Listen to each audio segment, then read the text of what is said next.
പ്രിയരെ നമസ്കാരം. ഇന്നത്തെ കാഴ്ചയിൽ കോലഞ്ചേരി കടയിരിപ്പ് ഗ്രേസ് ചാരിറ്റബിൾ ട്രസ്റ്റിൻ്റെ ഗാർഡനിങ് സെൻറ്ററിനെ പറ്റി പറയാം.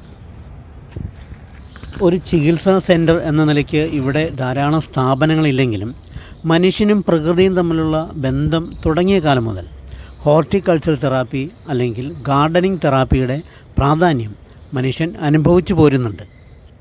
മനുഷ്യ മനസ്സിനെ മാറ്റാനും പ്രചോദിപ്പിക്കാനുമുള്ള ശക്തി പ്രകൃതിക്ക് ഉണ്ട് എന്നത് യാഥാർത്ഥ്യമാണ്. ഇലകളും പൂക്കളും കായ്കനികളും ഉപയോഗപ്പെടുത്തി മനുഷ്യ മനസ്സിനെ സാന്ദ്രപ്പെടുത്തുന്ന സംവിധാനമാണ് ഗാർഡനിങ് തെറാപ്പി.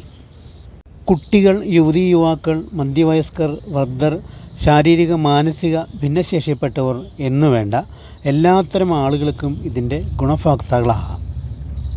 നമുക്ക് ധാരാളം ഹോബികളുണ്ട്.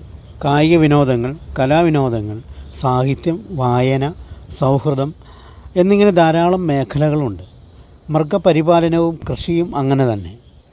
വ്യക്തികളുടെ മാനസിക പ്രവർത്തനങ്ങളെ സമുദ്രിതമാക്കാൻ സസ്യങ്ങളുമായുള്ള ചങ്ങാത്തം ഗുണം ചെയ്യുമെന്ന കണ്ടെത്തലാണ് ഗാർഡനിങ് തെറാപ്പിയുടെ കാതൽ.